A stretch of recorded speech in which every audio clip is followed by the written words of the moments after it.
Alam nyo ba na sa Pilipinas ka lang makakakita ng makiki-birthday na walang dalang regalo pero may dalang supot?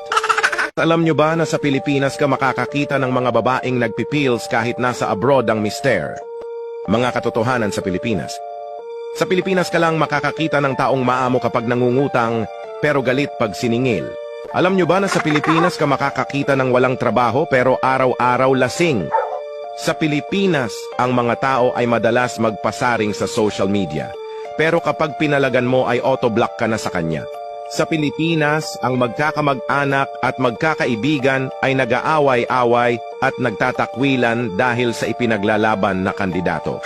At sa araw ng botohan ay pipicturan ang daliri na may tinta at ipopost sa social media na may caption na done. Pag ang tropa mo natalisod, imbis na tulungan mo, tatawanan mo pa. Ahahaha, tanga amputs!